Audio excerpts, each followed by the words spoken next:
Welcome in, everybody, for Saturday Night Racing League. I'm your host, Bradley Cooper. Gentlemen, start your engines!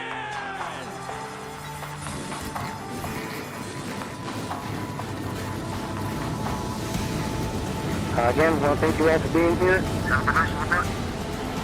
cars, green flag at Daytona.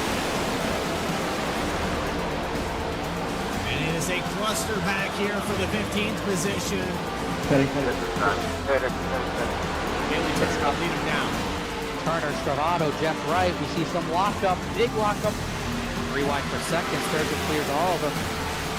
Comes down a little bit here in the entry of one. Porter might just try to run him out of room here. Oh, they put him in the wall. They're going to crash. They both crash. Ray Massey's going to win it. Are you kidding me?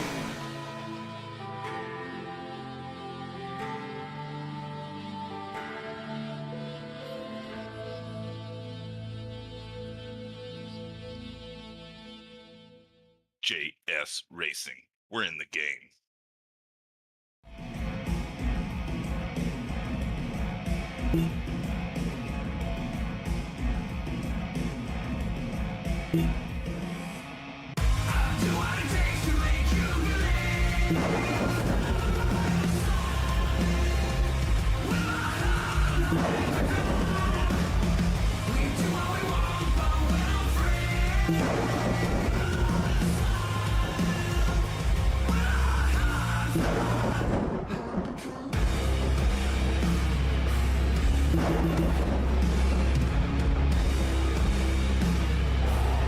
Gentlemen, start your engines!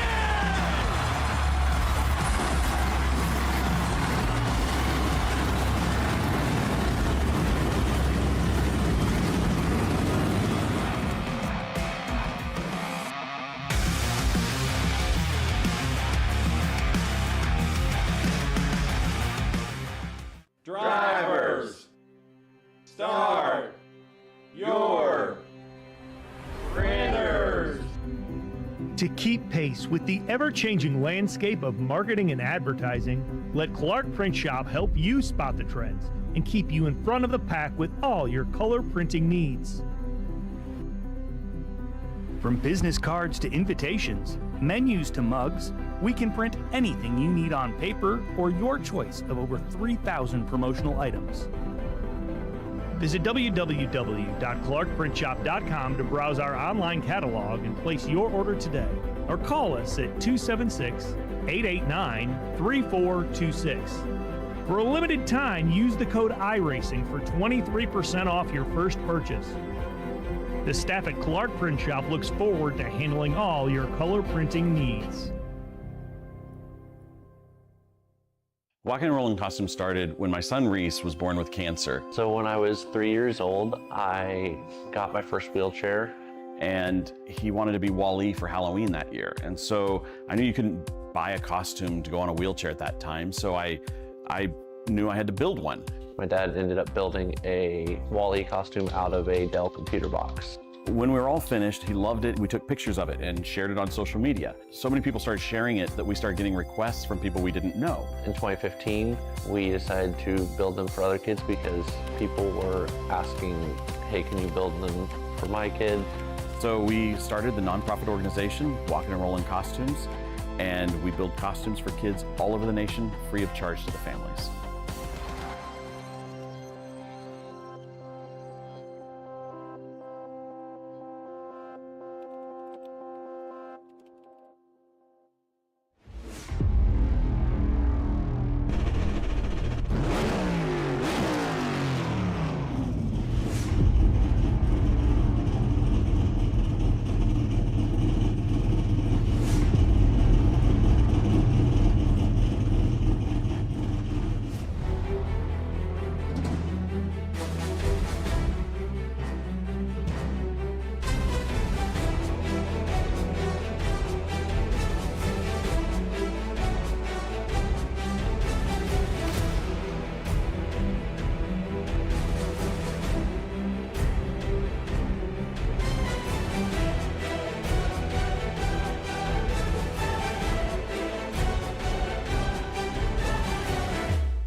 Based off the points, it's not much of a gamble this week as we wrap up season number 3. One driver in particular has been showing his best, and he will become the champion. But before we crown our champion, it's time for the season finale, season number 3. Saturday Night Racing League Challenger Series action live from Las Vegas Motor Speedway. Welcome in, everybody. I'm your host, Bradley Cooper, in the Challenger Series with Jeff Wright. He's been with us all season long, and Jeff's going to push through it, feeling a little bit under the weather here tonight, Jeff, which doesn't bode well for tonight at 10 p.m. Hopefully you can make it through this okay, but tell you what, Las Vegas, one of those racetracks that if you master the art of mile and a half, you can get around here pretty decent, but there is a unique line to this place. Yeah, there certainly is. And like you mentioned, a little bit under the weather tonight, but wouldn't miss this championship finale for anything. And it might be wrapped up, but I do know one thing. We're going to have a fantastic race here tonight in the SNR Challenger Series. And Philip Brewer, he has it locked up, but I know he certainly wants to go out on top again in the sense of getting a win. And guess where he's starting tonight? That is going to be the pole position. So excited here tonight, Bradley, for Las Vegas. It's a fast 1.5 mile oval. Philip Brewer is going to try to get that 7th win of the season, and I don't think there's any doubt in anybody's mind going into it tonight. Philip Brewer was definitely the dominant driver all season long and a very, very deserving champion here at the end of the night. Kind of the opposite that you see in the Cup Series. You have a lot of drivers that have wins up here in the top 10, as opposed to the Cup Series where you have just a handful of guys, but a lot of drivers that are very tight in the points because of consistency. So, you know, the contrast from the Challenger over to the Cup, a lot of names transition over, like Jared Skinner, like Hunter Sr., and of course Philip Brewer leading the points here in the top 16 over in the Cup Series. But a lot of success here for the 44 car. He has a 38-point lead over Jordan Trask. Jordan Trask going to start in that second row. It's going to be a tough race here tonight. 100 laps on the docket. 50 miles per hour on the pit road speed limit. 4 tire sets available. 2 green-white checkered attempts. 80% fuel on that iRacing fixed setup. But now that we have all of our pre-race done, it's time to go down trackside and talk about your starting lineup. And of course, you mentioned it there, Jeff, a 30.763. That's going to be good enough for the Grippos 44 to take the top spot. Philip Brewer starting on the pole. He'll have Judson Curtis to his outside. Row number 2 belongs to Bryce Shoemaker with Jordan Trask in the 4th position. Then you go back to 5th with John Sanu. Brandon Wallace will start in 6th.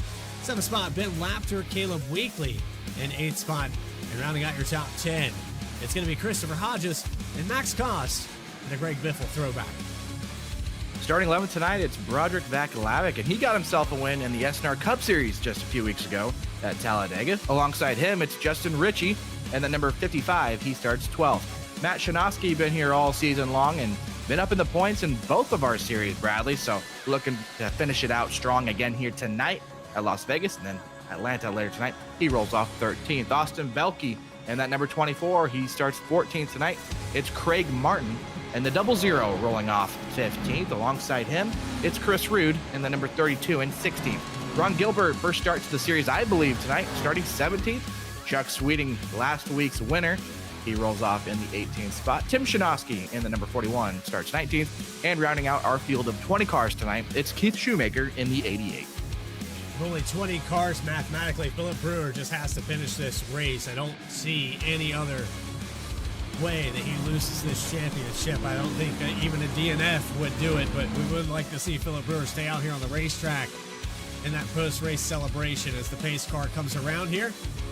What do you say you make a pick real quick, Jeff? Yeah, man, it's going to be tough to go against Philip Brewer tonight. He's obviously just been, the favorite all season long. So, I mean, if you're going to allow me to pick first, I'm going to jump on that, Bradley. Give me Philip Brewer to win the championship tonight, but I think he also wins the race. Judson Curtis has had a lot of success here recently. I'm going to go with the number 29. He's put together back-to-back podiums and just last week talked to us again. As the pace car pulls off, here we go. For 100 laps, 150 miles. Season 3 finale for SNR Challenger Series live at Las Vegas.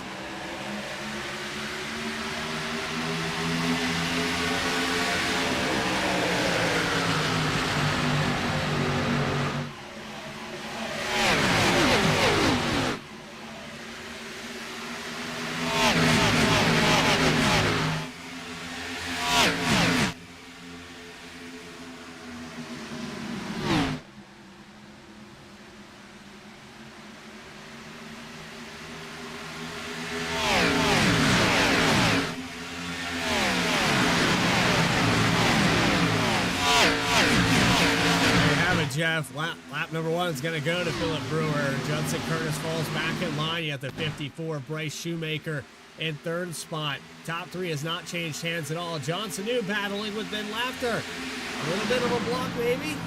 Just pinch him down on the backstretch. Battle for 4th.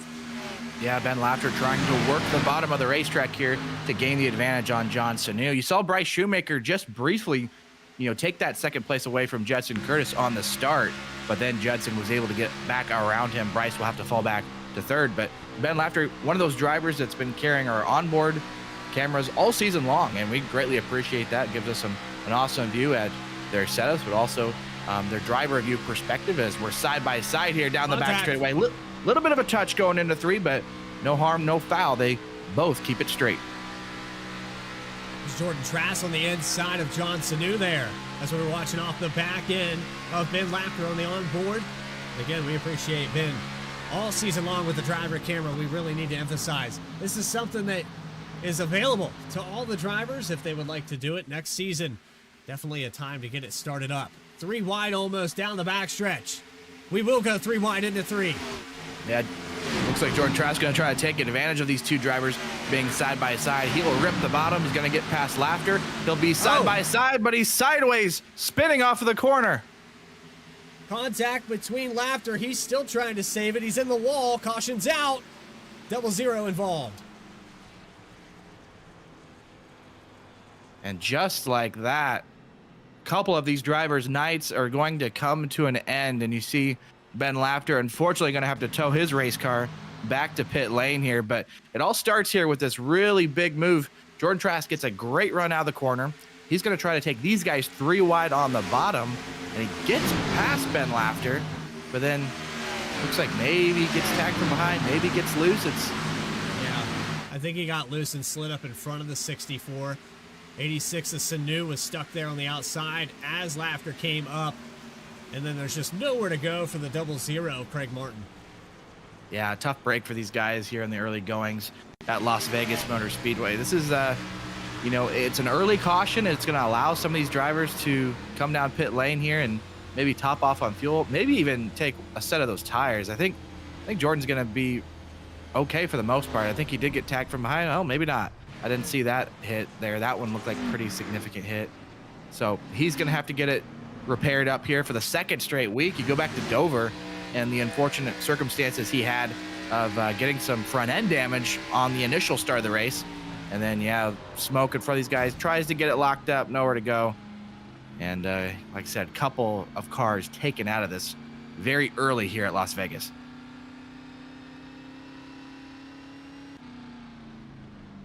That caution coming out on lap number 5, and that brings down a lot of cars into pit road to get damage repaired. Bryce Shoemaker also into pit lane. 54 might have got a piece of that. Judson Curtis, and will be your leader. Philip Brewer lost the lead. There's actually a battle for the lead there, Jeff, that we missed in the midst of all that. So I think we need to go back and take a look at that. Yeah, I could see that Judson Curtis was, before this all happened, he had really chased him down. And I didn't know that he made the pass either, but I do know he was right on his tail just a lap or 2 before that wreck ensued. So we'll have to see where he found the speed boost button maybe, or if he maybe caught Philip Brewer sleeping a little bit. And certainly looks like he pushed the car pretty hard through 3 and 4, gets a great run coming out of the corner. And then I'm going to guess that he maybe makes the pass here on this lap, probably in 3 and 4 is my guess. To get the run on the outside, they'll take it up high, and this is where that run shapes up for the 79. He's going to get to the inside right here in the background. And there's the pass off of turn 2 going into turn 3 as the caution will come out in the very next corner. So yeah, we missed that. Apologize for that. There's so much happening in that exact moment. Yeah, and Judson Curtis, getting the lead here, and he's got some fan support here in the chat. I see a couple of guys, and you picked him too, Bradley, to run well here tonight and maybe go out and get the win. So certainly a popular pick, but now he's in the best spot he could ask for, which is right there in the lead as the control car. The biggest thing here is, 1, you got to take care of your stuff. You always got to do that. But 2, taking care of that stuff while maintaining the clean air. That's the difficult thing to do. So we'll see how hard Philip Brewer wants to push here to try and get that lead back, or if he's going to be content to maybe fall in line here and try to save his stuff and set him up on the long run. We'll have to wait and see. First electing to take the inside line for this restart. Caleb Weekley there in 4th in row 2, and then Matt Shanoski, he is up from 13th. He finds himself in 3rd now after dodging the wreck there in the early goings and passing a couple cars. So highest rank for those drivers. We'll see if those guys try to make a move here for the race lead. Curtis Brewer, Shanoski, Weekley, and Vaclavic, the top 5, all the way back to Keith Shoemaker, solid in the top 10. Pace cars off, second time today. We hit the loud pedal for a start. Great jump there by Judson Curtis. Solid gap here back to Brewer, allow himself some plenty space. And on the restart here, getting up through the gears, just pretty much full throttle through turns 1 and 2. So not really an opportunity to make any ground on anybody, but here comes Matt Shanoski for 3rd place on Caleb Weekley. Caleb's got the run, going to utilize the high side here, maybe pinch him down a little bit. Looks like Caleb's got the momentum through turns 3 and 4. By side just behind that with Vaclavic, winner at Talladega in the Cup Series. Max Cost to the outside, he'll complete that pass for 5th. Yeah, how about Max Cost sporting that tribute paint scheme there for Greg Biffle and his family and all the entire community around him. What a terrible story we had to discover earlier this week. Bradley Cooper, and an awesome scheme there for Max to be showing his support there in this dark time here in the racing community. It was Thursday that I found out about that, maybe Wednesday. Just 16 forever. That's the trend that's going around and everybody's talking about it. But I saw what Biffle was doing outside of the racing world and how good of a person he was, and not just with the racing, but with charity. And he actually flew down when we had the floods in North Carolina and pissed a few people off from FEMA. So it's one of those things where he took it upon himself in his free time to give back to people that had no direct contact or relationship with him. Yeah, definitely a selfless man. And, he got really, big into the YouTube thing after his racing career. And, a lot of people kind of forgot about him a little bit, after he had retired. And I recently kind of just rediscovered him again, that he was doing this YouTube stuff. And, I became a big fan of him, because of that. And you read a headline like that and, you don't want to believe it. Your stomach drops, and unfortunately we learned it all to be true. So, thoughts and prayers with his family, friends, and everybody involved. Terrible thing to happen, and tragedy. Nice to see some tribute schemes out here for some of our guys as well, and shout out Max Cost for that. Pass for the lead while we were talking about that. Philip Brewer taking over the top spot. We're just going to fall back to 2nd spot. And Caleb Weekley on the charge here. 5 positions gained. Matt Shanoski following him through this. These two are on the move. Yeah, both these guys find themselves running inside the top 5. You look at Broderick Vaclavic, he is up a handful of spots just outside the top 5, but really everybody up here in the top 5 has just gone forward. Caleb Weekley started 8th, runs 3rd. Matt Shanoski 13th, runs 4th, and then Max Cost started 10th, and he runs 5th. So great job for some of these guys to get up on the wheel past some cars, but also good heads-up driving to be able to dodge that first incident, because that certainly could have collected a lot of drivers. But now you put Philip Brewer back out front here, and it's one thing to pass him once. I don't think you're going to catch Philip Brewer sleeping again if that was the case, but certainly looks like Judson Curtis not giving up just yet. Here he comes to the inside as they go off into turns 3 and 4. They want to catch him sleeping. He's going to get a run into the corner down that backstretch. 44 has the preferred line, though. That outside so tough to pass. Curtis will fall back, and you take a stab at that 7 or 8 times, you're going to burn up your tires. I think that's where Curtis right now, he's maybe getting a good run, but is he using up his stuff? Yeah, that's the biggest question. You want to take care of your stuff for the longevity, but you also want to, push to either, if you're the leader, to maintain the lead, or if you're in second, you want to push to try and get the lead. And a lot of times, if you are pushing and you don't end up getting that lead, we typically see guys fall back through the field. So I know Justin Curtis probably knows there's a sense of urgency right here. And then you got guys like Caleb and Matt Shadowski. Maybe they're just riding right now. They see these leaders pushing it, maybe pushing their stuff. They want to sit back here, take care of their tires, and then who knows? Maybe they're going to be the ones next in line to try to take a stab at that race lead. Well, while we have a moment, let's pull Ben Laughter into the broadcast booth. I know that you're ending to the season a little bit premature, Ben, but it was still a fun one. It looked like, overall, mass improvement, especially at the 1.5 miles. You put on a great show for us in the second half of the season, and you were definitely a part of this race until that lap 6 incident. Yeah, hey fellas. First off, hey, thanks to you guys for these great broadcasts, and thanks to the league admins and all my competitors for a fantastic season and a fun series. But yeah, I felt like I had pretty good pace there. Pretty early on, I wasn't going to try to push. I wasn't going to try to hold Jordan up too much. But I don't know exactly what happened. I think he tapped the apron, which just kicked off a sequence of events, and I ended up just dying, which is not the way I wanted to be. I was only 1 point ahead of Brandon in the standings for that 6th spot, and so not going to get that. So definitely not the end I wanted, but a lot of fun. You go back to races like Watkins Glen, where you had a lot of highlight reel and performed really well at the road courses, the short tracks, and then you come here to Las Vegas knowing that these 1.5 miles have kind of been that asterisk for you. You have good performances, you have speed, and then something happens to you, just kind of a staple on the whole season. Yeah, a little bit. Yeah, I feel like I've grown a lot, improved a lot this season as a whole on all types of tracks. I led a bunch at Daytona. I was running top 5 at Charlotte. Even North Wilkesboro, I was doing really well.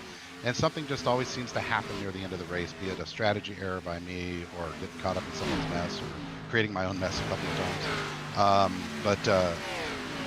It's part of the growing experience, I guess. But this crowd, they say to make yourself better, run around those that are better than you, and that's what I've been doing. And we'll see how we do next year. Appreciate you coming up here and talking to us again, Ben. You thanked some people as soon as you got in here. Anybody else you have in mind? Hodges, I'll thank Hodges specifically. He and I have become pretty good buds over the course of the season. He's been helping me with crew chiefing and helping me with strategy, so I'll call him out. And just other folks that have stopped by in Discord and had fun community racing in the lobby room. It's been a good time for everybody. Appreciate you coming up here again. Ben Laughter, gonna probably round out around 6th or 7th in points, but hopefully we'll see you back next season. Yeah, I'll be here. Jeff, yeah, it's a tough break as we watch another stab at the lead. Judson Curtis is not letting the 44 of Philip Brewer get out of his range. He is staying right with him. I think we're setting up here for between our two picks. We've kind of missed it. The Magic 8 Ball here at V-Speed hasn't been functional all season. Those V-Speed odds have been on point, and I don't know what you have there in the numbers, but did you predict Judson Curtis to be so competitive here? Man, he's turned it up. Yeah, I am going to admit, I think I'm a little surprised to see the speed here out of the 29 on this particular racetrack. I know he's in a bit of a groove lately, right? He got a win recently and got some confidence back, and I think that was some of the questions we had was, can he continue to put up good runs like this? So far tonight, we are certainly seeing it, and it looks like a fun racetrack out there tonight. The onboard view we have of Curtis, watching Philip Brewer wheel that thing through the center of the corner. These cars are not handling all that great. It is hot and slick out there, and it is certainly evident just watching these guys sliding these cars all over the place. You see right there at the top of your screen, 105 degrees the track surface right now. Not going to come down. This is a mid-afternoon race. That sun is going to continue to beat down for these next 78 laps. We're watching a battle between 3rd back to 6th position, side by side with Christopher Hodges and Matt Shinosky. It's actually Austin Belkey to the outside. Yeah, Austin, I believe, is one of those drivers that pit under the caution, if I'm not mistaken. He really looks like he is on the move now. I think he elected to top off, but I do think he put tires on the car as well. You probably have that information at your fingertips, Bradley, where looks I do like not. So just a top off. Well, either way, he's moving through the field. So certainly looking good right now for Austin. Up a handful of spots from starting 14th. He is working on his way, trying to crack that top 5. And yeah, just ahead of him, Christopher Hodges. It's Also been a driver similar to Ben that's made some really big strides, and it seems like those guys have become great friends, and both those guys have been running really well as of late as he's working on Matt Shinoski and then probably Caleb Weekly just ahead here momentarily. The inside of Shinoski. It's actually Hodges that took the top off. Belke still on the same fuel. But for Hodges, if this race goes green out to the end, he's in a great situation here. Only able to go a little bit further than the front two, and if he can reel them in, get within, I would say 6 or 7 tenths, he stands to probably gain the most out of this. Yeah, it's certainly looking like a net gain at the moment. But yeah, the top two have checked out. They're kind of still battling amongst themselves. Brewer and Curtis fighting for the top position. But even while they're fighting, I mean, they have left third place on back, like in the dust. So these guys just seem to have something figured out right now. We'll see if they can keep up that type of speed over the course of the long run. And as we get ready for pit stops, that's always such an important part of the race. And more than likely, we will have 2 of those tonight. So we'll have to wait and see how that all fans out. But lap after lap, the 44, the 29 are the fastest cars on the racetrack. 29 diving to the inside in 3. Thought he was going to have a run there. 44 gets a little bit tight off the corner. Curtis going to make up a couple hundredths of a second this time by. Almost identical lap times. It's been back and forth between 32.556 and 5.55. They reversed it this lap, and we're talking about thousandths of a second. Curtis probably going to lose a little bit of ground as you see a battle now for 3rd spot. Yeah, Hodge is trying to work on Caleb Weekly here. Committed to the bottom. Caleb's going to run the middle, but going to give plenty of room to the inside. They're going to be pretty even, but it looks like Hodges maybe slipped up just a little bit. So Caleb's going to have the position for the time being. But, man, the leaders are still pulling away from these guys at the moment. So I'm sure these guys are trying to figure it out. They want to get this sorted out. Jordan Trask has made quite the recovery. He is back up inside the top 5, looking to be and he is one of those guys that I think pit and probably took tires. I mean, he's flying right now, so that wouldn't surprise me. And here he comes for 4th. Surprisingly, Jeff, the only thing I see in pit stops is 4.8 to 5.3. So I'm going to assume that all these drivers topped off of fuel and that's it. I don't know that they took tires on any of these stops. That's impressive, the amount of speed that these guys are carrying. Jordan Trask looks like he's easily going to take away this position here from Caleb Weekly. He's going to try to fight back, but I don't know if he'll have the run. Maybe he'll prevent it from happening this lap, but it just looks like Jordan Trask has a lot more speed in that race car. He's able to run the bottom pretty smoothly, pretty comfortably. Looks like it's just a matter of time before he takes that spot away. Especially with the contact that the 79 had during that yellow, and someone, I believe it was Austin Belke, it actually hit the side of that 79. And speaking of Belke, he's coming down pit road a little bit early, I think. Yeah, but it's a strategy that could work out. I mean, getting to pit road first has its benefits. He can make up some serious time, and then also, never know where cautions might fall. And if he gets out there, run some good laps, I'm going to guess the rest of the field's probably going to pit around, 33, 35, somewhere around there. So if he can, undercut them by a couple of laps, that could be a lot of time on the racetrack. Certainly probably going to be a little bit slower on the long end of it, but sometimes that's a risk that you have to run. And like Austin, certainly willing to roll the dice, if you will, Bradley. Curtis still within 0.2 of a second, hanging with Philip Brewer. This might be one of those have to pass on pit road. Who can execute on and off of there could dictate the outcome of this race. Again, Brewer, nothing to lose for the championship, but everything to gain by showing a 7th win this season. And then you have Curtis, who's really came on, and the confidence level has improved. He started to string together some podium and top 5 finishes. Tail into the season, it's so crazy, Jeff, how psychologically you could be down all season long, have 2 good races, and suddenly you're one of the best cars on the track. Yeah, he has really turned it around. And I think last week we even said it was his first back-to-back top 5 finishes ever in his SNR Challenger Series career. And now he's looking to make it 3 with this impressive run today. Caleb Weekly has elected to bring it down pit road, so that's going to be the first of the top 5 front runners, and that's right about on schedule to about what I expected. 80% fuel tanks on these machines. If you watch Caleb Weekly bring it down, one of the cars that did not top off of fuel. So we have miss on the box there for the 13. It's going to cost a little bit of time for Caleb Weekly, but you have Jordan Trask, Christopher Hodges, you have Chuck Sweeting, who we haven't really mentioned his name yet tonight. So there's Sweeting in the 75 running in 6th spot. You also have Justin Ritchie in the 55 who topped off. Bryce Shoemaker, Brandon Wallace all coming in for a little bit of extra fuel, and they'll carry them probably around that halfway mark. Yeah, and you mentioned Chuck Sweeting there just briefly. You talk about him winning last week at Dover Motor Speedway. That was his second career SNR Challenger Series victory. So starting a little bit deeper in the field tonight, but he has made progress since. Currently runs 6th. I think, you catch a caution though at the right time, reset this field. Chuck Sweeting is not a driver that you want to count out as either. And really looking up and down this entire chase, Bradley, we've had different winners every single week of it. We had Hunter Sr. get a win at Texas to start the playoffs.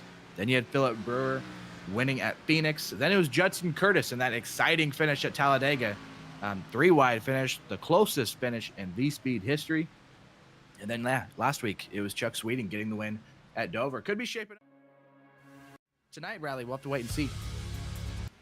A little bit of a technical glitch there as I was trying to switch the points off of the screen, and you're watching Philip Brewer, Judson Curtis here on V-Speed.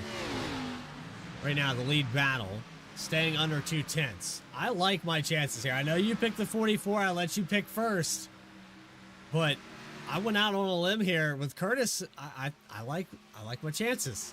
I'm liking that he's hanging with him, but we still have pit stops for both these cars, and that's where this can be made or break in this race.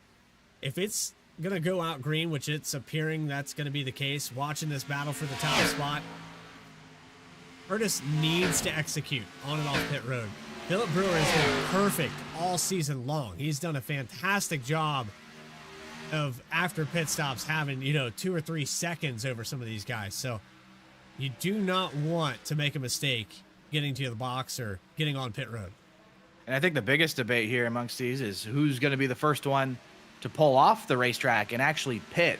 Because I think, whoever gets to pit road here first, you're going to get the clean air. We're at the point in the run where I think that we've gone long enough that I feel comfortable pitting here. But a lot of times you don't want to be the first guy to pit. And I feel like Philip Brewer losing the lead right here, maybe he's still got to run. It's close. But if I'm Philip Brewer here now, I'm pitting. I just lost the race lead. I'm going to undercut Judson Curtis here. I'm going to get to pit road. I'm going to put some tires on it, and I'm going to try to reclaim that lead here throughout the pit cycle. He heard it. Philip Brewer down pit road here on lap 39. And you mentioned it too. He's executed on pit road, flawlessly this entire season. Like, he has very rarely been a driver to make mistakes or take himself out of contention on pit road. It just doesn't happen a lot. And so I feel pretty comfortable with the pick that I still got. Although very impressed, Bradley, with what I'm seeing out of Judson Curtis. He could make it 3 top 5s in a row. And boy, wouldn't that be a way to end the season? If I'm Judson Curtis, I would have came down the next lap. He's going to go another one. He's got to be considering this pit stop, though. And he's going to get some laps led. Has about 2.3 seconds over Jordan Trask in the 79. You don't want to get too caught up in that guy that's in second place. I think right now your battle is directly with the 44 car, who's just now exited his stall. Philip Brewer going to come back out onto the racetrack now on lap 41. And on and off of the pits. It was about 40.1 seconds. Curtis, another lap. I don't like it. We'll see. I mean, it just depends on what the tire fall off looks like. I mean, I think Brewer and Curtis, they kind of know that the race is between them. I don't think they're really worried about anybody else at the moment other than each other. So I feel like Curtis just is pretty confident in his long run ability. And he thinks if he can get some fresher rubber for the end, he might be in a pretty good spot. But here he comes now.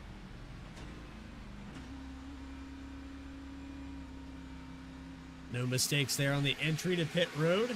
A little bit cautious. I think he's going to lose a little bit of ground, but he'll have the tire advantage, and he showed in the long run he can hang with Brewer.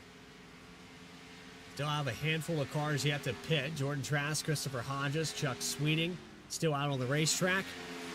There's your leader right now. Jordan Trask in the 79. Does he bring it to pit road? He'll go another lap. And with him being one of the drivers that has more fuel, he'll probably run it out. That's my guess. We've seen him do that a lot as Caleb Weekly's coming around here to try and unlap himself. And Philip Brewer, he looks like he's in a pretty good spot. Once this all cycles through, he's going to have quite a gap to Judson Curtis as he's coming off pit lane now. You already saw Brewer go by. He's not even up to speed fully yet.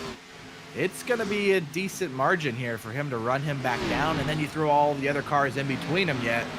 And so Philip Brewer, 4.5 seconds. Yeah, Philip Brewer, I think, is in a great spot here. Yeah, you know, Curtis is going to have the slight tire advantage on him, but Brewer's probably going to be pitting here, you know, again within, you know, the next 20, 30 laps. So I don't think he's going to be out there too long. And then, yeah, we'll have to see what Judson Curtis does. But I certainly like the strategy that Brewer's on, and Curtis is. We'll see if he maybe proves us wrong. Maybe he knows something we don't, Bradley. And right now, the way it's set, it's Philip Brewer being free pass position, 1 lap down, 10th position. 79 continuing to stay out, but Brewer's going to unlap himself. That will put Max Kost and Matt Shinosky in this battle for the free pass position. Judson Curtis behind them as well. Curtis has about 5-6 laps advantage over Max Kost. And Shinosky will make a move to the inside, going to take it 3 wide. Try not to waste any time here. It's going to get really tight here. Bryce Shoemaker there in the 54. Justin Ritchie up top. Just not a lot of space. And Judson Curtis, he's on fresh tires. He's trying to go. He knows that he's lost some time to Philip Brewer. He's trying to make it up all back here, but when there's traffic in front of you, that can be really frustrating as a driver that's got, you know, the fresh tires and what you think would be the right of way. You're just hoping people are getting out of the way for you so you can try to run the leader back down, but that certainly lost him a little bit of time there through that sequence. Philip Brewer catching up to Caleb Weekly. Much fresher tires for the 44. Looking for the 9th position after unlapping himself. He's about 3 seconds back from Austin Belke, who is yet to hit the pit road for the second time. But remember, Belke came down very early, around lap 29. So Belke going to be out here for a while. Yeah, he is. He's probably going to have to go, you know, at least, you know, at a minimum to lap 60. We'll see where that would put him out at. If he can go further, better yet. But, you know, here comes Philip Brewer already, and he's still got, you know, at least probably 12, 13 laps before he's going to pit. So, ideal situation for Austin was if maybe a caution would have came out kind of in the sequence when he got ahead of those guys like Brewer, you know, Weekly, and probably even Judson Curtis. We'll see how this one spans out, but yeah, he's certainly the one that's on the shortest stint strategy of anybody. He'll have some green flag pit stops to get to. 42 laps on the stint as we come by for lap number 50. Perfect opportunity here to hear the sights and sounds. Season finale at Las Vegas. Let's get loud one more time. Presented by FireStorm Racing.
now presented by FireStorm Racing. Jordan Trask with the lead on the clutch pedal here, Jeff, trying to save as much fuel as possible. And what I'm seeing right now, I think Trask could make it in one stop. Excuse me. Yeah, it's interesting situation here. I think, yeah, these guys obviously think they can make it. Otherwise, they wouldn't be clutching. I feel like they would have to go further, though, from this point on, because this is still going to be a long run to the end. I don't know, Bradley. It's going to be close, but, you know, I'm not ruling it out as far as a possibility. Well, he made 47 laps on this stint. We'll see why he couldn't make 47 on the next one. It'll be about the length that they need to go. Just a little bit shy of that. Brandon Wallace come down with Chuck Sweeting, Justin Ritchie. I believe that's Bryce Shoemaker in the background. That'll hand the race over to Philip Brewer. Yeah, so the pit cycle is pretty much cycled through now with all these guys pitting. It looks like they went as long as they could go. And those were the drivers that topped off under that first caution, remember. So those guys probably had, you know, 5-6 laps more fuel than the rest of the field. And so even though it's close, you know, I think it's possible, but I think, you know, the other drivers that did not top off, they knew for sure there's no chance of saving it. So they're going with the 2-stop strategy, which that might even be the faster strategy regardless. But I think some of those other drivers that maybe feel like Brewer and Curtis kind of have them covered on speed, why not go out on a limb and see if another strategy might work? And also, they'll probably be in a position where they're going to be ahead of these guys from about lap 70 onward. It's just going to be those last 5 laps are going to be the big question mark on if they have enough fuel to actually finish the race, or if they'll have to come down to pit road, top off to finish the race. Philip Brewer just tagged the wall coming out of turn 4 just a little bit there, and he's watching Judson Curtis shave down about 0.3 a lap. Last time by a 32.356 for Philip Brewer. And Judson Curtis a 32 flat almost. So 0.3 a lap. That'll put Judson Curtis at the back porch of the 44 in about 10 laps. Yeah, and that's right about the time, though, that Philip Brewer is probably planning his last pit stop anyway. So I think Philip's still probably in a pretty good spot here. The biggest question is going to be, what does Curtis do this time around? He definitely went long on that first stint, but you can't really go long again. Otherwise, you're just not going to have enough time on the back half of the run to really do anything with it. So I feel like Curtis is either going to need to pit with Brewer, or he's going to need to pit, you know, a lap or 2 right after.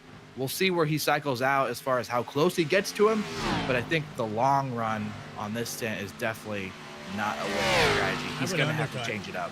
Yeah, I feel like you got to do, for sure. You have to do something different. You can't go long again. You either got to pit with Brewer or you got to undercut, and I think those are your only 2 chances. Yeah, I would undercut. He's already proved that he has long run speed, and I think he can hold Brewer off, but it's going to take a quicker execution on pit road. We were talking about on and off the pit lane. Judson Curtis, his time doesn't start until he actually hits pit road, where he hits that first timing mark. So on pit road, he was 0.2 faster, but getting to the entrance of pit road, he probably lost about 4 or 5 tenths, and that translates to what you saw there on the racetrack. Plus, he gets caught up in some lap traffic, trying to navigate around some of these guys that were long on the top off. He got held up from, you know, 4th and 5th position. So you got so many factors in a race that goes green. With 40 laps to go coming up here for Philip Brewer, he can kind of decide whenever he wants to pit. But if you're Judson Curtis, you're going to take a guess at that. You don't know what this 44 car is thinking, and you're gaining on him. I'd say once you get within a second of the 44 car, you bring it down pit road. You don't try to go up there and race him, because that's his cue to know, okay, he's caught me. Now it's time for me to hit pit lane, get new tires on this car, and drive away. I think if you're Curtis, you can kind of sit back in the shadow and execute your own strategy quietly. That would help him tremendously. Yeah, I think you're right. I think if you're Curtis, you got to kind of force the hand of Brewer. If you just let Brewer pit on schedule, I feel like he's got this thing covered if this thing stays green. We do have to worry about some of the guys that are going on the long strategy, saving fuel. I still feel like Brewer's strategy is the one that's going to be the winning strategy. So him and Curtis. But yeah, I feel like Curtis, you have to surprise Brewer, whether that's a short pit, you know, because even if you short pit, right now, you would be making Brewer have to react to that. Even though I'm guessing Brewer probably wants to go to lap 65, maybe even 70. So I know Curtis is faster right now on the racetrack, but I feel like surprising him might be the best thing to do. And then it also runs, the question is if a caution were to come out when you cycle ahead of Brewer momentarily, and then you also have to make Brewer complete the pass. So there's a few things I feel like that could play into his hands. We'll just have to wait and see how it actually plays out. Again, looking at the last lap times, starting to level off. I think we're starting to plateau between these two cars. Not quite as fast there for Curtis. Still making up time, has it down to around 2 seconds on the interval. This time by 0.2 faster again. It's so easy for us up here, Jeff. We kind of have that bird's eye view, that kind of what a crew chief would do. But for a lot of these drivers, like Curtis, like Brewer, it is solely on them. They don't have anyone communicating this information to them. They're making these decisions in real time while traveling at 190 miles per hour. Yeah, you're trying to do all the calculations on the fly, but you're also trying to hit your marks and, make the most speed out of your lap times each and every lap. So there is a lot going on. Judson Curtis has, eaten into that lead a little bit, but we're right at the window now. This is where Brewer's probably going to pit. 65 to 70, that's still my bet. And I feel like if Brewer beats Curtis to pit road again, I think we saw it here that this wasn't enough time for Curtis to catch him with the overcut that he did. If Brewer pits now, pits first, I don't see any way that Curtis is going to be able to jump him. So I feel like Curtis has got to get creative here. He's got to pull something out of his bag of tricks. There's Austin Belke down for his second stop of the night. Under green for the 24. Caleb Weekly following. And this was a net gain for Austin. He was running third there, I believe, right before before this pit stop just happened. So he short pit, got some track position, ran some good laps, and Caleb Weekly's going to do the same thing as Austin there. They're going to run together, and now Curtis has got this time to the leader, right around 2 seconds, slightly under portions. If I'm Curtis, though, man, I think you got to get creative here. I think you got to pit soon. He's still fast.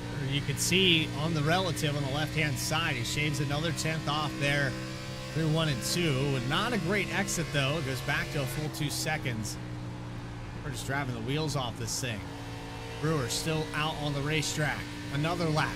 I think these two are playing cat and mouse. Got to force the hand here, Judson.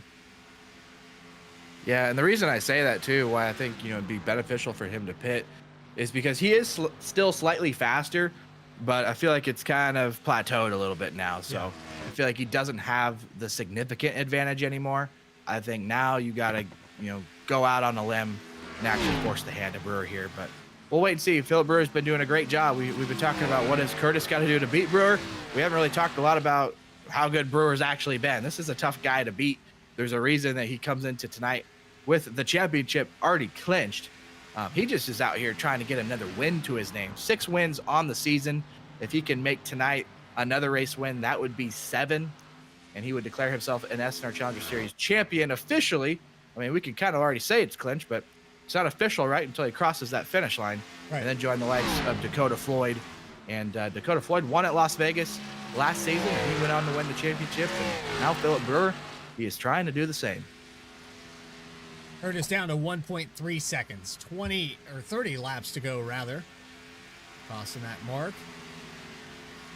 31 on the board, and be about 30 in a mile. I don't know. These guys are confusing me here, Jeff. I thought for sure, like you were saying, Brewer is probably going to come down at 65. I think this is the lap. And Curtis, within a second of him, has to know this is the moment. Here he goes. Oh, they're both pitting. Same time here, Bradley. Well, he gained, feel like, a decent amount of time here on his entry. So this will be the final stop of the day, and then it's going to be pretty much a chess match between these two drivers on who wants to push the car the hardest. They have 30 laps to go, so you can't just go out there and set qualifying laps and burn them off, but I feel like we're about to see a very intense battle here now. Right sides go up on the 44 and the 29. They are within a second of each other on pit road. Service to the left-hand side. 4 tires, a full tank of fuel, down and away for Brewer, down and away for Curtis. I feel like that was a really good entry, though, for Curtis. I think he actually shrunk the gap a little bit. I think Brewer did a good job getting on a pit road, but it's a little bit easier as that second-place car coming in because you can kind of judge your entry based on the car in front of you. And Philip Brewer, it will pull away a little bit here, but now I feel like Curtis, he's not going to be holding back at all. He's not going to be worried about tire saving. He's going to go out there and try to lay some heater lap times and see if he can really put the pressure back on Brewer.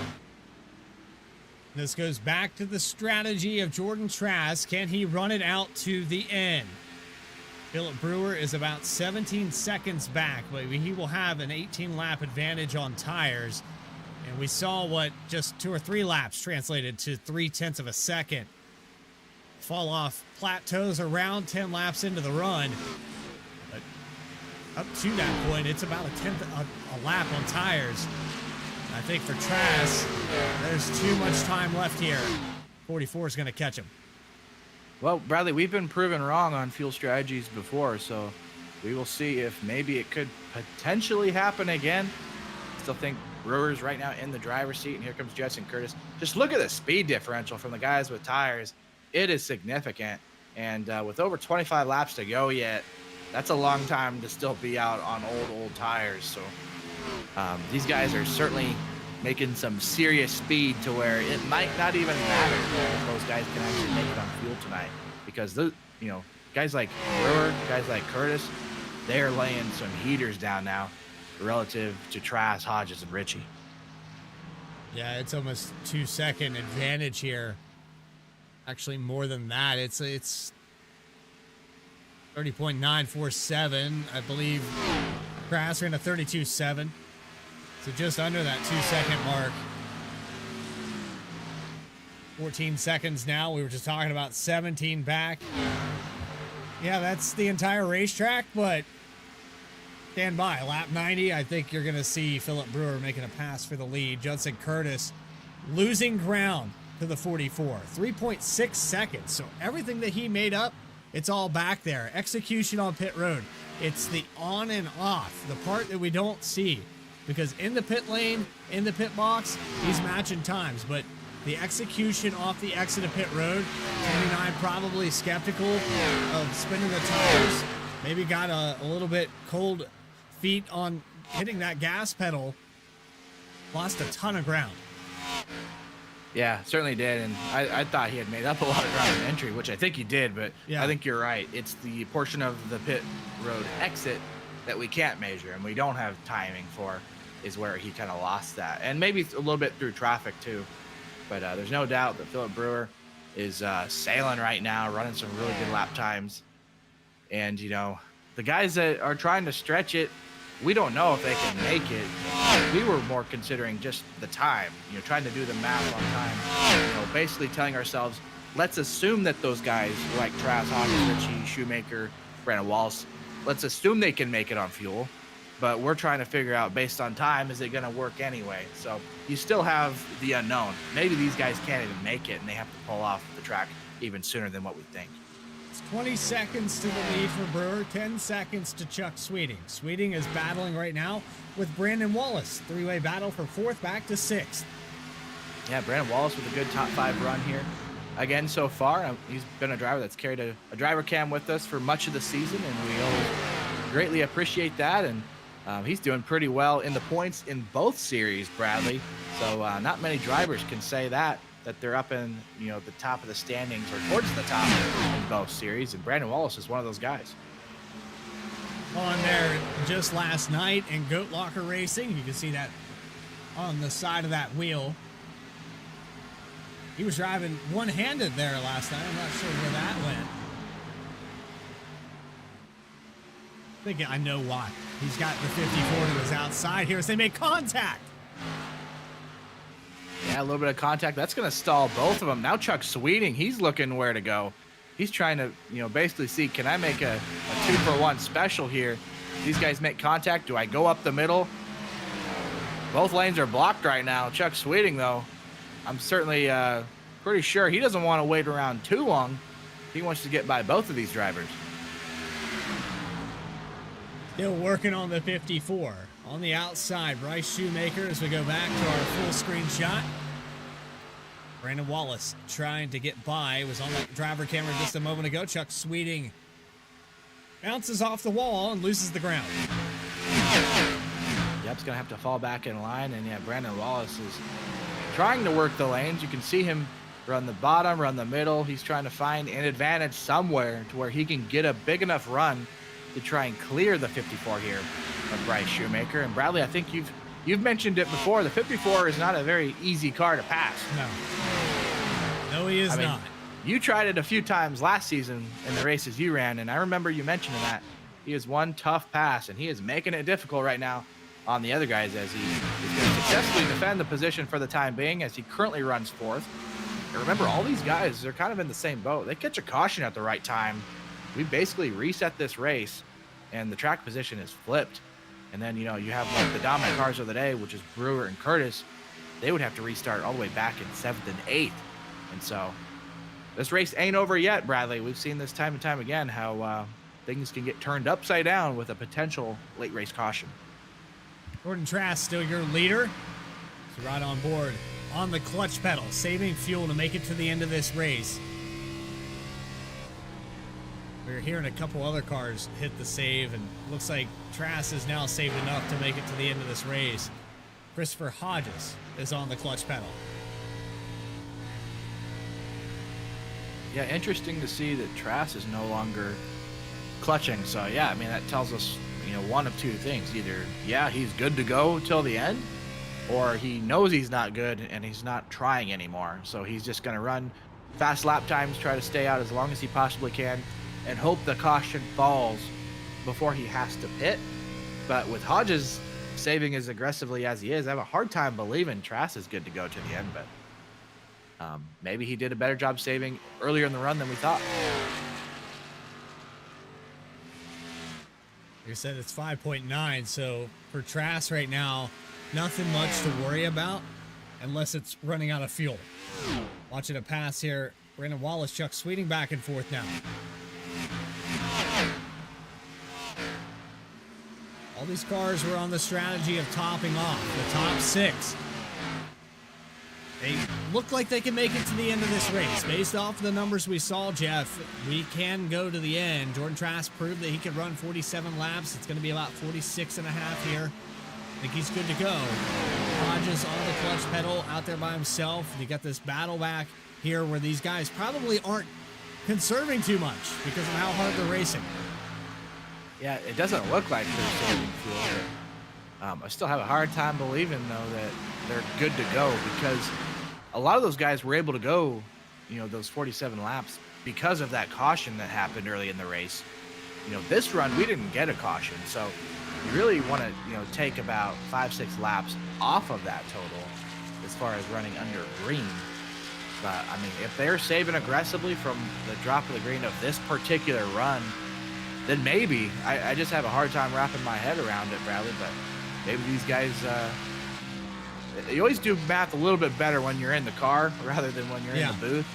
But the math tells me that they wouldn't be good. But I don't know. We'll see if I'm proven wrong here.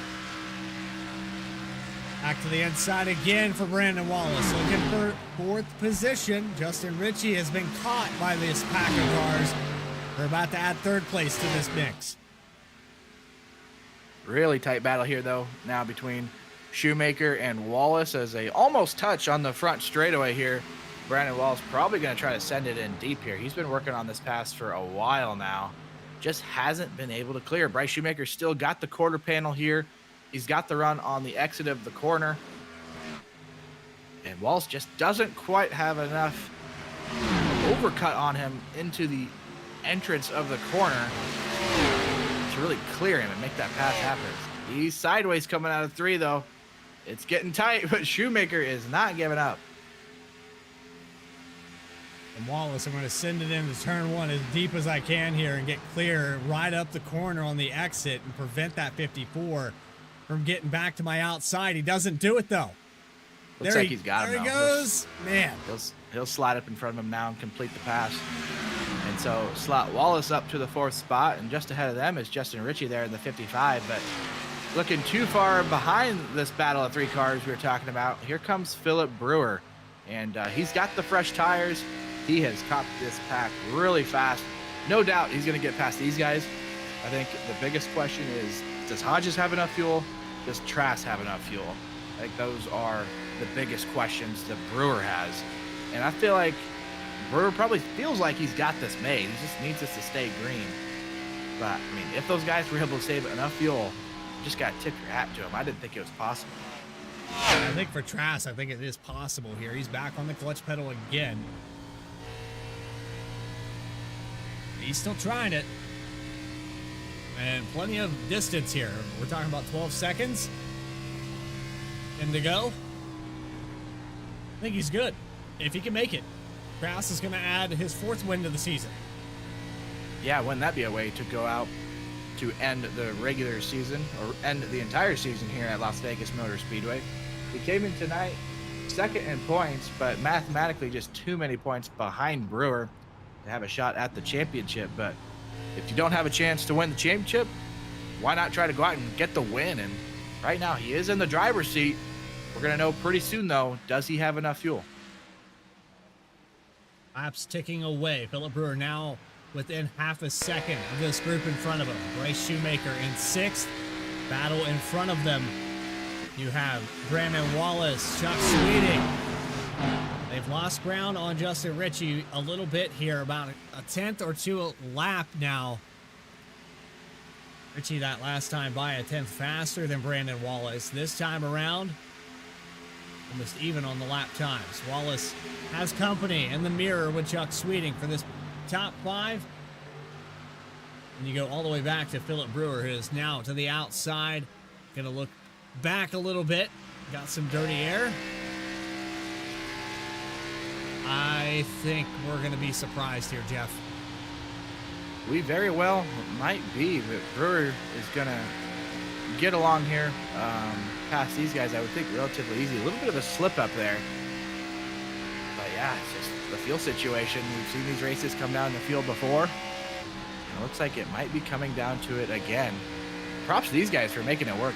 These guys are on very lengthy tires right now. And you can see that these guys are wheeling it too. Like, this is not an easy car to handle on a hot surface. Brewer still has his hands full trying to get around the 54 Bryce Shoemaker. This is for the 6th spot. Pass to the inside in 3 and 4. Off the exit. Brandon Wallace scraped the wall. Still has Chuck Sweeting on the back bumper. Justin Ritchie has pulled out to a full 2nd for this podium finish. Jordan Trask coming around for 5 laps to go.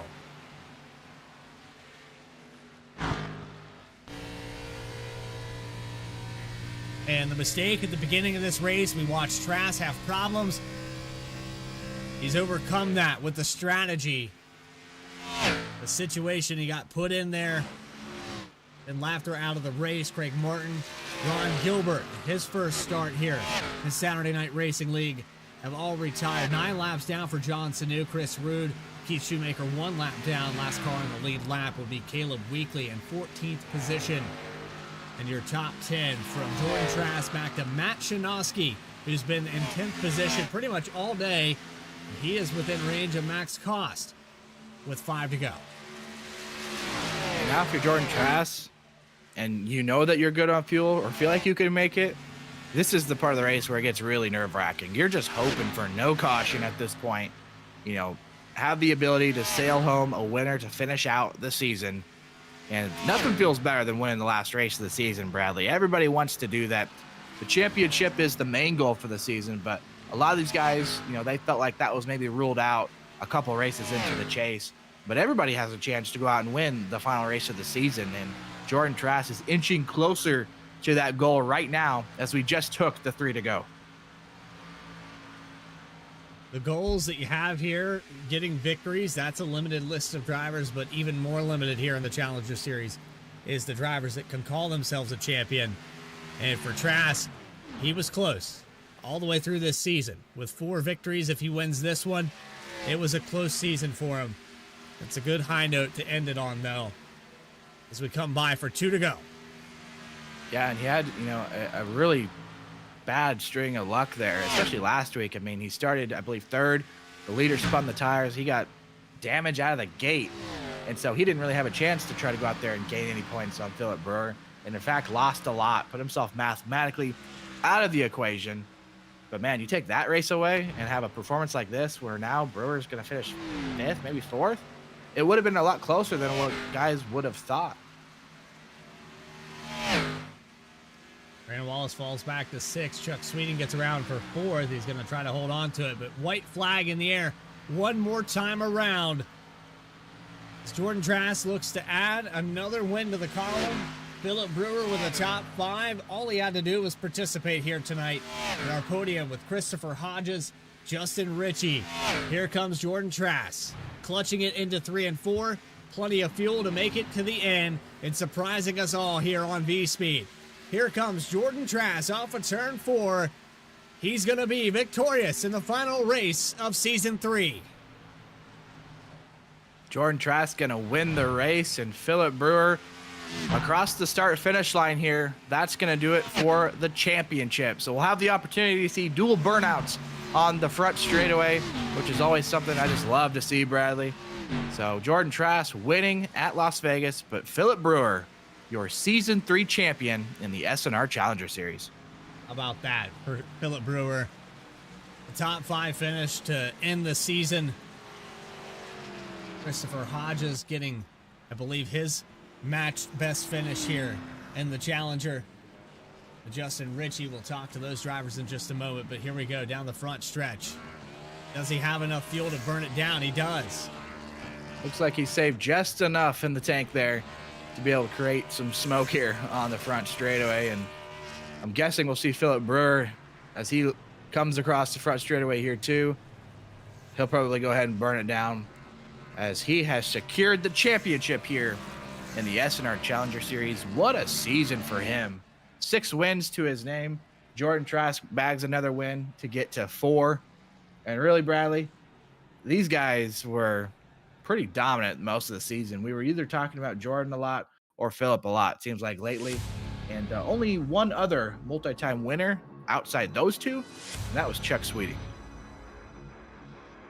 Post-race interviews with your top 3 and those final race results live here on V-Speed. Post-race action for the end of Season 3 coming up for the Challenger Series. Don't go anywhere. More coverage on V-Speed in just a moment.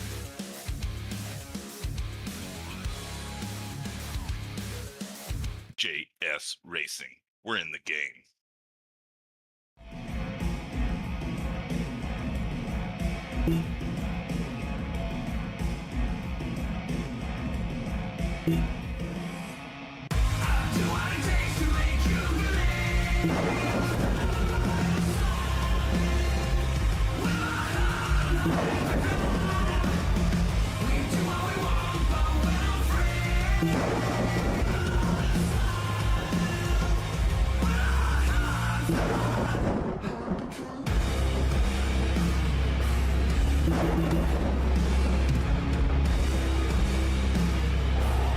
Gentlemen, start your engine!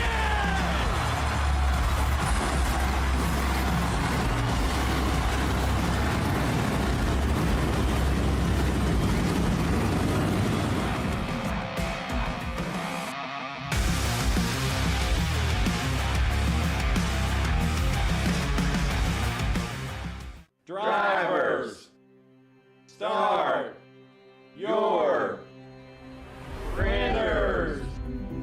To keep pace with the ever-changing landscape of marketing and advertising, let Clark Print Shop help you spot the trends and keep you in front of the pack with all your color printing needs.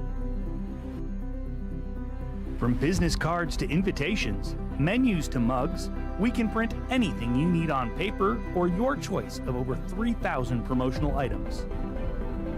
Visit www.clarkprintshop.com to browse our online catalog and place your order today, or call us at 276-889-3426. For a limited time, use the code iRacing for 23% off your first purchase. The staff at Clark Print Shop looks forward to handling all your color printing needs. Walking and Rolling Costumes started when my son Reese was born with cancer. So when I was 3 years old, I got my first wheelchair. And he wanted to be Wall-E for Halloween that year. And so I knew you couldn't buy a costume to go on a wheelchair at that time. So I knew I had to build one. My dad ended up building a Wall-E costume out of a Dell computer box. When we were all finished, he loved it. We took pictures of it and shared it on social media. So many people started sharing it that we started getting requests from people we didn't know. In 2015, we decided to build them for other kids because people were asking, hey, can you build them for my kid?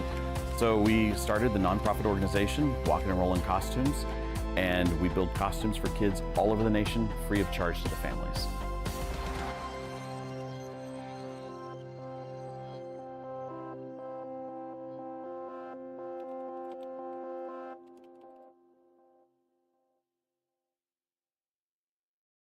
JS Racing. We're in the game.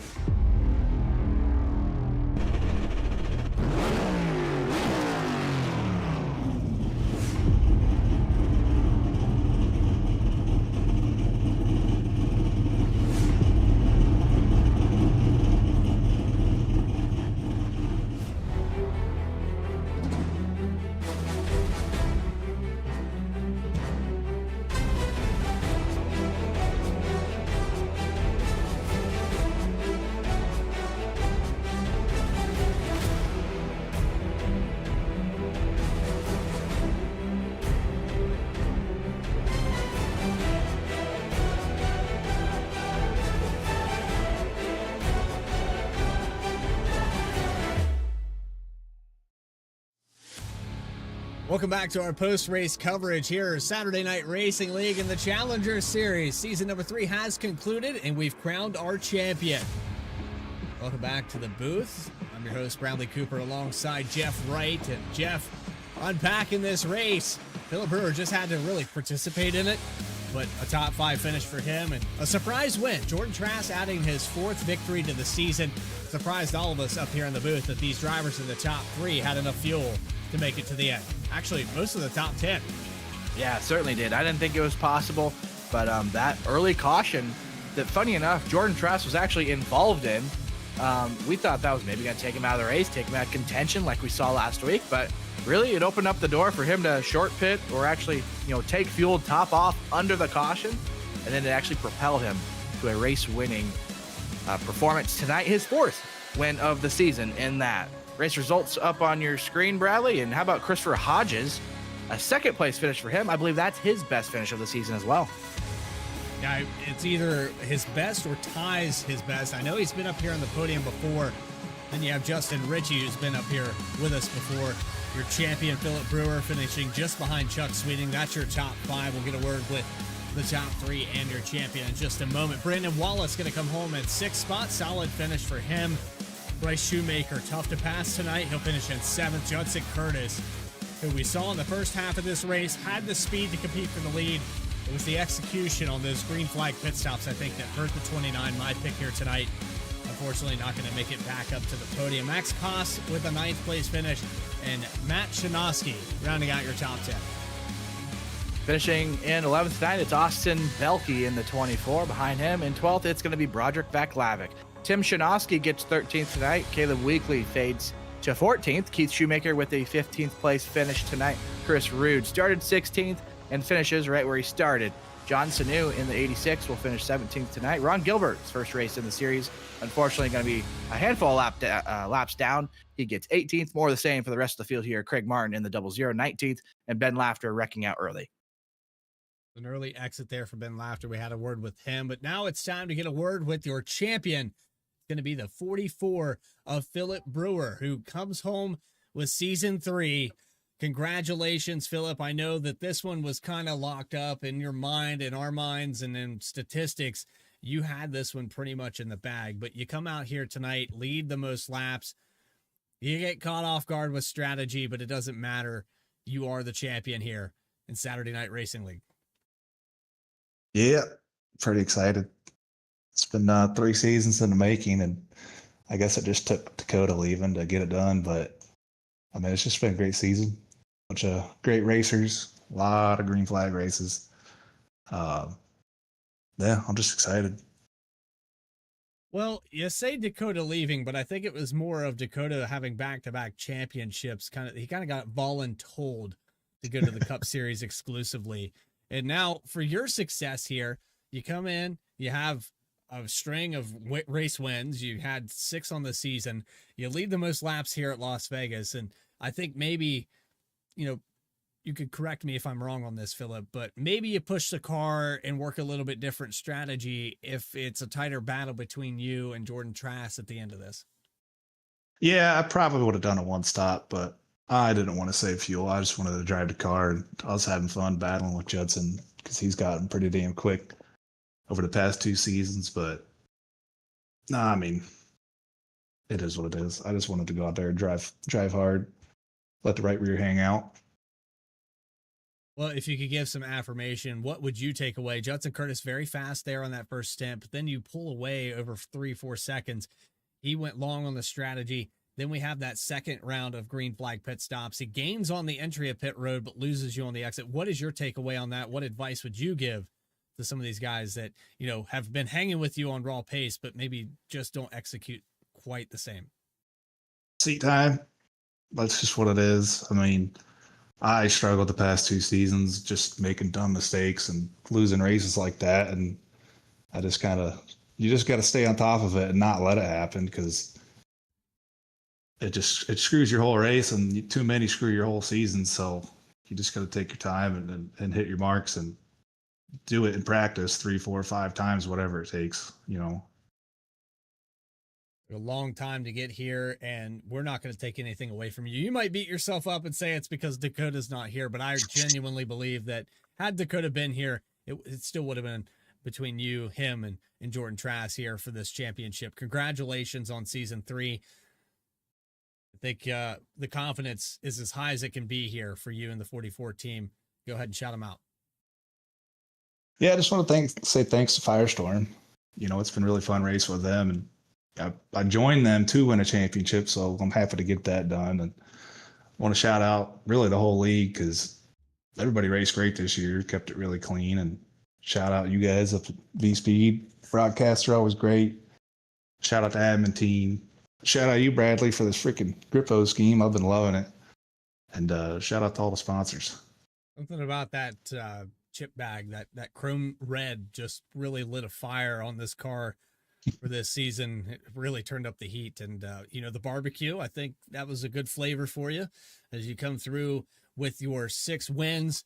And I don't have the stats here, Jeff. I think it's like 10 top 10s. It's just a solid season all over for Philip Brewer. But congratulations, and we'll see you at the Cup Series when we wrap up here for season 5 at Atlanta. Yep. Thanks, guys. Philip Brewer, Yeah, you're Bradley. a champion.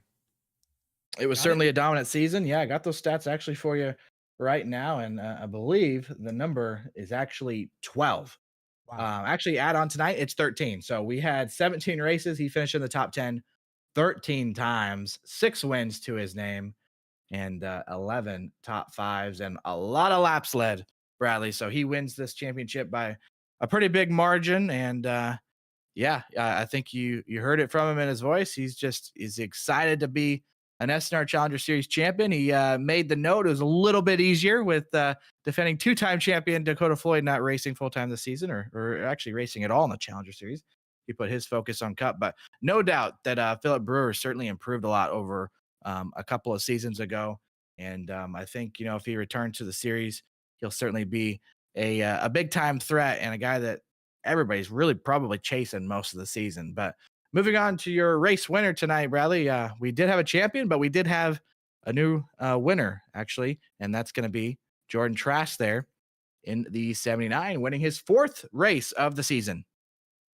When Trask caught up here in victory lane, it looked like there on lap 6, it was all over with. You went down through the infield grass, got tagged by the 24 of Austin Belke, but then that sets you up for a perfect scenario. You could come in, top off of fuel, and run this out for a 1 stop where a lot of guys had to come down twice. You knew something here on the fuel strategy, and it probably boiled down to knowing the fuel numbers in the practice. Yeah, looking at it, most of the mile and a halves here, we ran 150 miles, 100 laps, and the fuel run was always about 10 miles short if you were to one stop it. So having any caution gave that opportunity. I did have a bit of damage from that incident, so I had to sit on pit road and get it fixed. And luckily, I was able to get it all fixed. Just had to start from the back and managed to have a clean drive through the field after that to get back to the front. Man, oh man, if you would have had something like this last week, it would have put you really close to the points, and then you double up and have 2 victories. I think we might be talking to somebody else here in the championship. Yeah, last week was really a drag. Lap 1 restart got front end damage, and the engine was overheating the entire race, so I literally had to run half throttle the whole time. Basically finished last that race with nothing I could do. We had no cautions, unfortunately, for my situation. The racing did look fun watching it back, and it's always fun to watch you guys' broadcasts, but that was not a fun drive for me last week. Yeah, Dover just, I mean, Miles the Monster claiming a victim right out of the gate. And that was on the initial start of the race where you picked up that damage with the wheel spin. And I know that when you go to tracks like Las Vegas, Charlotte, all the intermediate tracks that we have on the schedule, you kind of expect to perform. And when you get into a scenario where your race is doomed from the start beyond your doing, it kind of puts a damper on the whole season. It's hard to stay excited for it, but you came out here and won the race anyway. Yeah, honestly, I got a little lucky with the fuel situation there. I thought more people would pit, and just somehow managed to pass the people on the same strategy as I was on and save enough fuel for the race and a burnout. Yeah, I was surprised you had enough to burn it down there at the end, but congratulations, Jordan. I know adding the 4th win on the season makes you feel a little bit better going on to the next one. I know we're going to be starting here somewhere, later in the spring or whatever the schedule may be. I don't want to officially announce anything for SNR, but it tends to be a 2 to 3 month off time, and we got the holidays coming up. You're definitely in good hands here. If you keep this confidence up, I think you're doing well. Yeah, it should be fun. Looking forward to it. Just want to quickly say congratulations to Philip. That was a great season. We had a lot of clean racing between the two of us, and I don't think we ever were involved in a wreck together, which is pretty impressive over the entire season. And also just wanted to quickly say sorry to Ben. I don't know if I kind of caused that wreck on lap 6 it was there. I got a little loose, and it seemed to cause a stack up there behind me. Might have led to the wreck, but glad we could keep it clean from there, and it's been a very fun season. Jordan Trask, race winner here in the final race of season number 3. The 79 car adding that 4th victory, 44 laps led. He started in 4th, had some troubles there at the beginning within the first 5 laps. Go ahead and shout him out, though, if you got him. Yeah, big thanks to you guys for the broadcast, and huge thanks to everyone at SNR that puts on these races. It's always been fun to run them, and the Challenger Series has been really clean overall for the 3 seasons that I've been running here.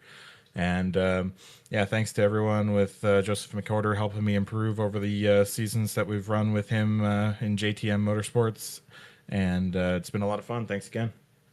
And Trask, we will see you. I believe we'll see you in Atlanta here in just a moment's time. But if not, happy holidays, and we will see you next season. Yeah, have a good one. Thanks again.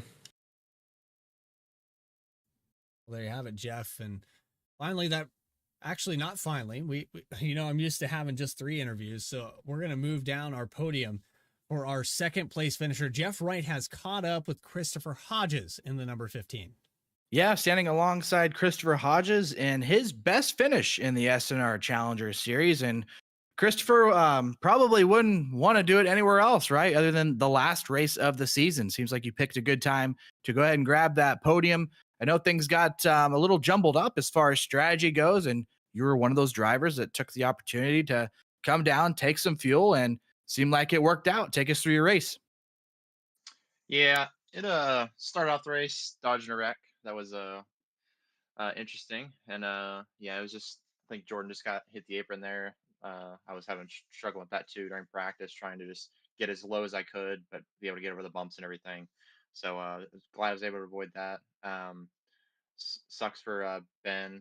He got into that wreck, and I was looking forward to racing with him and talking to him during the race, and just sucks. But he's had a good season. I was glad to crew chief him during the season. So here in the Challenger Series. But for my race, it wasn't the worst, wasn't the best. I felt like we had pretty good speed. I screwed up my qualifying lap, so we started about ninth. Felt like I could have got around the top 5 for qualifying, so um, probably could have done a little better. But once that first caution came out, I kind of figured with the fuel situation, I think I could have gotten to a spot where we might have made it. So I was like, you know what? Why not? I'm I'm a cup guy that comes down and races these races every once in a while. So I was like, you know what? Why not? So I was like, I'll just go and take tires 2, go ahead and risk it because we have another 3 sets after I took that set. So I was like, even if we get a caution, hopefully we won't get it soon. We can just run 20, 30 laps and then get another caution. So I was just going for it. I knew that was going to be probably the best shot to win, and because I knew Brewer was in a class of his own with Judson, so I knew that was there. And then the rest of the race just kind of played out by itself. Just saved a little fuel here and there. I just really didn't have anything for Jordan. Jordan, he does this a lot more than I do, and he's got a lot of talent. So, but yeah, I had a lot of fun. I'm glad I was able to come bring home second. Just glad to be in the podium, one of the podium positions, and glad to be here on V Speed.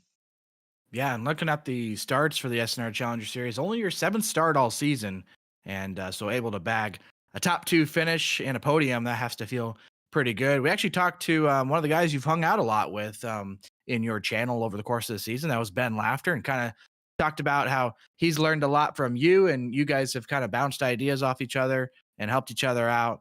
So maybe just talk a little bit about that relationship, and also he mentioned that you guys feel like you've gotten better by racing, guys that are maybe better or just more competitive.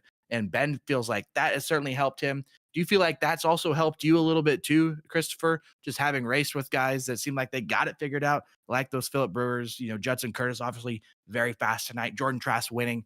I would have to assume that certainly does help. Oh yeah, for sure, it definitely does help. I only get on the service a couple times a week, so I don't get a lot of practice. So definitely being able to race those guys kind of keeps me, focused on, if I do get more time to be on the service and racing the Challenger Series more, I'm able to, learn more stuff for the Cup side.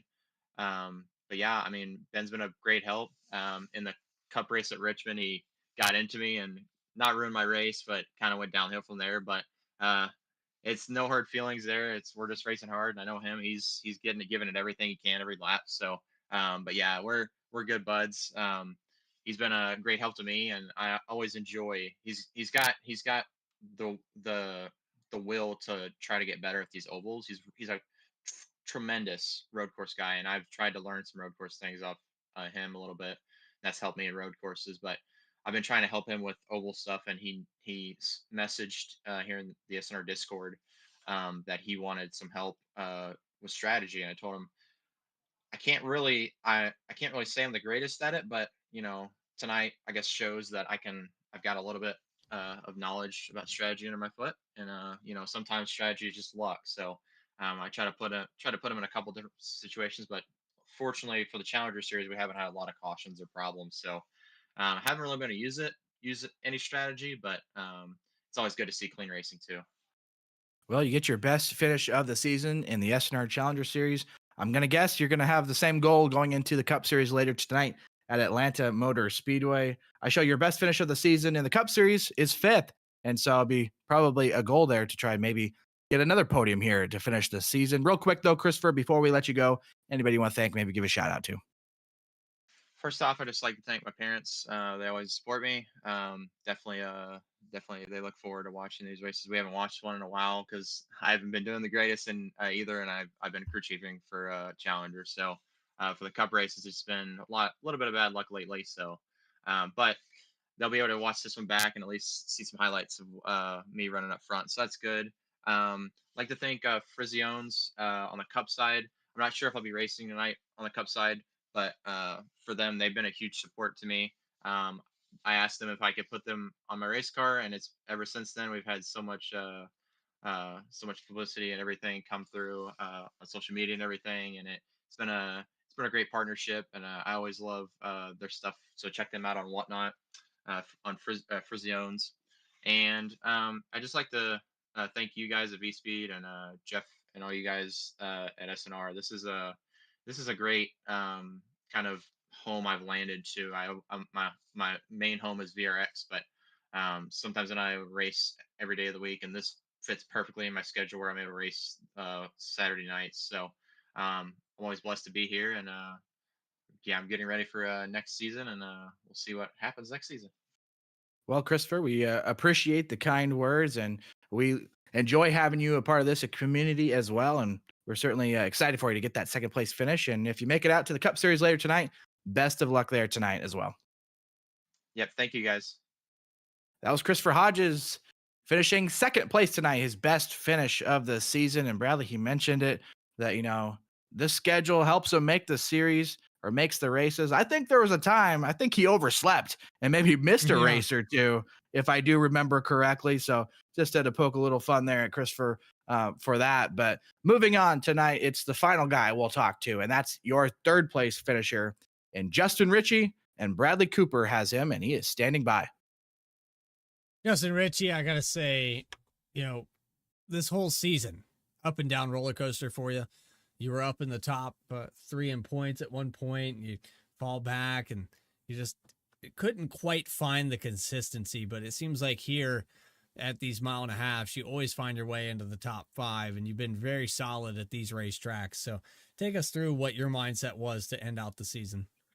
Yeah, I just wanted to have a clean race. Here recently, those have been few and far between from me. So I just wanted to, come out, execute, and not make any mistakes to the best of my ability. And I think I did that today pretty well. So yeah, that's just what happens when I run a clean race. Well, and then, you don't have those corrections in the points. You watch some of these guys have a lot of success, and then the things that happen to you don't happen to everybody else. It seems like you have a good week the next week, but because those guys had a great week the first week, they don't have to perform quite as well. And we were talking about Philip Brewer with his consistency, some of these other guys that, string together 7 or 8, maybe even 13 top 10s. It's really hard to overcome that. Yeah, I mean, the Xfinity car has never been my strong suit, I feel like. So going up against guys that are really, really fast has been pretty difficult. Yeah, I couldn't string the best successes that I know I was capable of consistently enough. Still haven't won a race, so there's that. To the monkey that is still on my back. But yeah, it was a lot better of a season this year than I had last year. So we're improving, and we're just looking to improve next year and beyond. Finally, Justin, I know you have some guys that race in the Cup Series. You have some guys that race with you here in the Challenger. You're going on to the Cup Series. I'm sure we'll see the 55 car out on the racetrack. But before you go, anybody you want to shout out? Yeah. Always big shout out to my team, Orange Speed and 16-1 Motorsports with John. We got Dakota, Kyle, Morgan, Sean, Garrett, Thad, all those guys. They push me week in, week out to be the best driver that I could be. Always challenging me. Big shout out to Dakota. He hopped in and crew chief for me a few races this year, and kind of saved my hide this race. So big shout out to him. And big shout out to all of the sponsors. I'm not going to list them all this time. But also big shout out to the admins that put this league on, because I know it's a lot of work. Maybe some leagues more than others, but still a lot of work, and it's greatly appreciated. We appreciate you coming up here and talking to us. And again, we'll see you in about 40 minutes time here. We'll see you at Atlanta, the Legacy Atlanta, not that Echo Park crap that we've been watching. So hopefully you can get that Gen 4 car ready to go. Yeah, probably not running that one tonight, but come on, maybe next year. Justin, if I can get a charter. Appreciate you again. All right, there's your third place finisher in the number 55. Jeff, I know you got to get some practice in. You got a title to go win, so hopefully we didn't keep you for too long. Yeah, no, it was a fun season here in the SNR Challenger Series, and I'm just glad we're able to call it with you again, Bradley, for another season. And like I said, I was a little bit under the weather tonight, so sorry if the voice sounded a little odd, but I certainly had a blast up here. And congratulations again to Philip Brewer, your season 3 champion in the SNR Challenger Series. And I don't think there was any doubt about it, Bradley. He was certainly a force to be reckoned with all season long, in contention to win every single week. And he captures it tonight, his first championship. So how about that? Again, Philip Brewer, season 3 champion.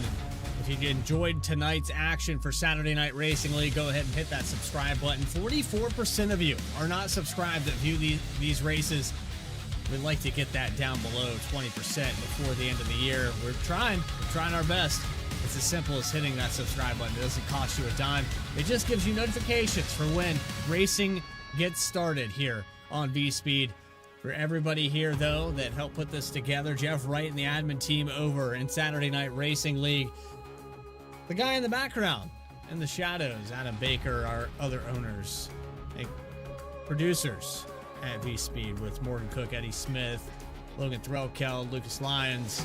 The list goes on and on. Alex Gagnon also adding himself to that list. This is Bradley Cooper saying so long. As we have rolled the dice, we've crowned a champion for the 3rd season. Saturday Night Racing League Cup Series action at Atlanta Motor Speedway in just 40 minutes time. Stay tracking, everybody.